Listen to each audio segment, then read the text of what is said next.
Welcome to విశ్వ రహస్యం. అందరికీ నమస్తే. సాయిబాబా సచ్చరిత్ర 11వ అధ్యాయం షిర్డీలోని సంకీర్తన, బాబా ఉపదేశాలు, ఉద్యానవనం. శ్రీ సాయి సచ్చరిత్రలోని 11వ అధ్యాయం సాయిబాబా షిర్డీలో ఎలా నివసించారు, ఆయన నిత్యకృత్యాలు, భక్తులకు ఆధ్యాత్మికంగా ఎలా మార్గనిర్దేశం చేశారు, మరియు నామస్మరణ, భజనల ప్రాముఖ్యతను వివరిస్తుంది.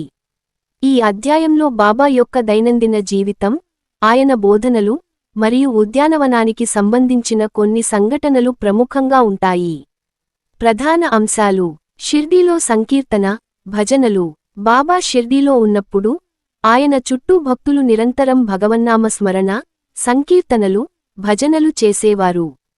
కొందరు భక్తులు వీణ, తంబూరా వంటి వాయిద్యాలతో బాబా ఎదుట భజనలు చేసేవారు. ఈ వాతావరణం ఆధ్యాత్మికంగా చాలా ఉచ్చ స్థితిలో ఉండేది. బాబా స్వయంగా ఈ భజనలను ప్రోత్సహించేవారు. ఇది భగవంతునిపై ఏకాగ్రతను పెంచడానికి, మనసును శుద్ధి చేయడానికి సహాయపడుతుందని ఆయన నమ్మేవారు. బాబా దైనందిన జీవితం మరియు బోధనలు. బాబా నిత్యకృత్యాలు చాలా సరళంగా, నిరాడంబరంగా ఉండేవి. ఆయన భిక్షాటన చేసి జీవించేవారు. ఆయన ధూని, పవిత్ర అగ్ని ని నిరంతరం వెలిగించి ఉంచేవారు. ఈ ధూని నుండి వచ్చే ఉది భక్తులకు పవిత్రమైనదని, అన్ని రోగాలను నయం చేసేదని నమ్మేవారు. బాబా తమ భక్తులకు నిరంతరం జ్ఞానోపదేశం చేసేవారు.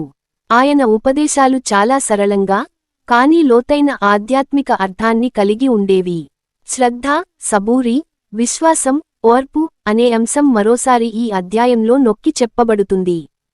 కాకా దీక్షిత్ జీవితంలో మార్పు. కాకా దీక్షిత్ బాబాకు అంకితభావంతో సేవ చేసేవారు. ఈ అధ్యాయంలో ఆయన జీవితంలో బాబా ఎలా మార్పు తీసుకొచ్చారో వివరిస్తారు. కాకా దీక్షిత్లోని అహంకారాన్ని బాబా తొలగించి, ఆధ్యాత్మిక మార్గంలో ముందుకు నడిపారు. ఈ కథ గురువు శిష్యుడిని ఎలా తీర్చిదిద్దుతాడు అనేదానికి ఒక ఉదాహరణ. లక్ష్మీబాయి షిండే మరియు తోటపని. లక్ష్మీబాయి షిండే బాబాకు అత్యంత సన్నిహితులైన భక్తులలో ఒకరు. ఆమె నిరంతరం బాబా సేవలో ఉండేవారు.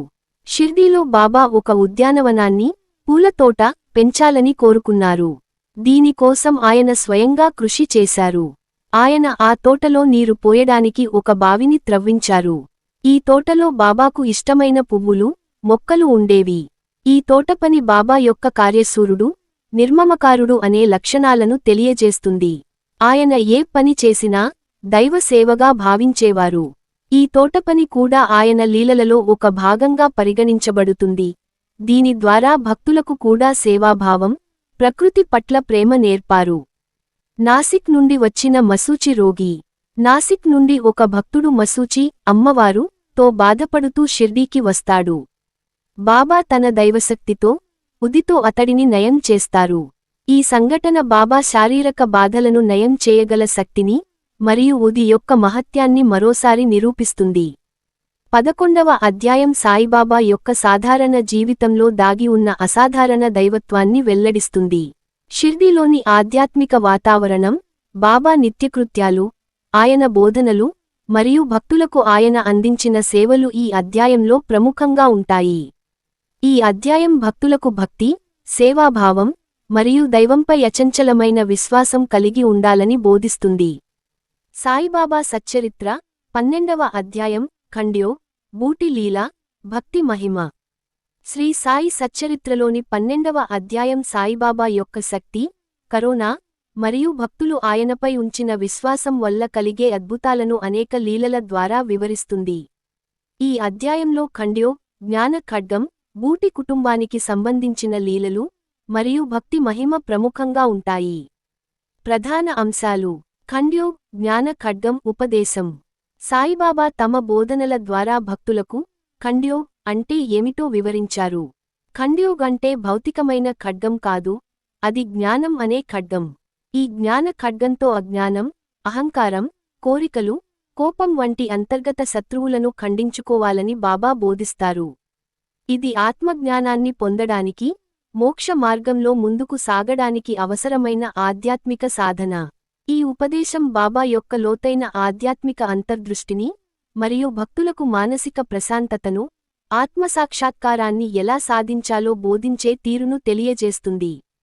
బూటి కుటుంబానికి సంబంధించిన లీలలు. శ్రీమంత బాలాసాహెబ్ బూటి బాబాకు ఒక గొప్ప భక్తుడు మరియు షిర్డీలో ఒక ప్రముఖ భవనాన్ని నిర్మించినవారు బూటివాడ. ఇది తర్వాత సమాధి మందిరంగా మారింది. బూటివాడ నిర్మాణం. ఈ అధ్యాయంలో బూటివాడ నిర్మాణం గురించి ప్రస్తావించబడుతుంది. బూటి తన వృద్ధాప్యంలో షిర్డీలోనే నివసించి బాబా సన్నిధిలో ఉండాలని కోరుకుంటారు. బాబా స్వయంగా ఈ వాడ నిర్మాణానికి ప్రేరణనిస్తారు. ఇది బాబా యొక్క దూరదృష్టిని మరియు భక్తులకు సేవా మార్గాన్ని చూపించే తీరును తెలియజేస్తుంది. ఈ వాడను మొదట కృష్ణ మందిరంగా నిర్మించాలని అనుకుంటారు, కానీ తరువాత అది బాబా సమాధి మందిరంగా మారుతుంది. శ్రీమతి బూటి బాలాసాహెబ్ భార్య లీలా ఒకసారి శ్రీమతి బూటి జ్వరం మరియు ఇతర ఆరోగ్య సమస్యలతో బాధపడుతుంటుంది.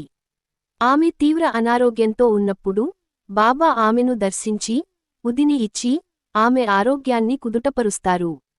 ఈ లీల బాబా భక్తుల పట్ల తనకున్న ప్రేమను, వైద్య శక్తులను మరోసారి నిరూపిస్తుంది. శివభక్తుడికి బాబా దర్శనం. ఒక శివభక్తుడు బాబాను దర్శించుకోవడానికి షిర్డీకి వస్తాడు. అతడు మొదట బాబాను కేవలం ఒక ఫకీరుగానే భావిస్తాడు. అయితే బాబా తమ దివ్యలీలతో ఆ భక్తుడికి శివ స్వరూపంలో దర్శనమిస్తారు. ఇది ఆ భక్తుడి మనసులో ఉన్న సందేహాలను తొలగించి బాబాను సర్వదేవతా స్వరూపునిగా గుర్తించేలా చేస్తుంది. ఈ లీల బాబా సర్వవ్యాపకత్వాన్ని మరియు భక్తులు తమ ఇష్టదైవాన్ని బాబాలో చూడగలరని బోధిస్తుంది. సాయిబాబా యొక్క మహత్యం మరియు మహిమలు. ఈ అధ్యాయం బాబా యొక్క అనేక మహిమలను, ఆయన భక్తుల జీవితాలలో ఎలా జోక్యం చేసుకుని మార్పులు తీసుకొచ్చారో వివరిస్తుంది. ఆయన కేవలం భౌతిక సమస్యలనే కాకుండా ఆధ్యాత్మిక సమస్యలను కూడా తీర్చగల సామర్థ్యాన్ని కలిగి ఉన్నారు. 12వ అధ్యాయం సాయిబాబా యొక్క జ్ఞానతత్వాన్ని ఖండ్యూ ఆయన భక్తులకు శారీరక, ఆధ్యాత్మిక సహాయాన్ని అందించే తీరును మరియు భక్తుల నిస్వార్థ భక్తికి ఆయన ఎలా ప్రతిఫలమిచ్చారో వివరిస్తుంది. బూటివాడ నిర్మాణం, శివభక్తుడికి దర్శనం వంటి లీలలు బాబా యొక్క దివ్యత్వాన్ని, ఆయన భక్తుల పట్లకున్న కరుణను స్పష్టం చేస్తాయి. మరొక వీడియోతో మళ్ళీ కలుద్దాం.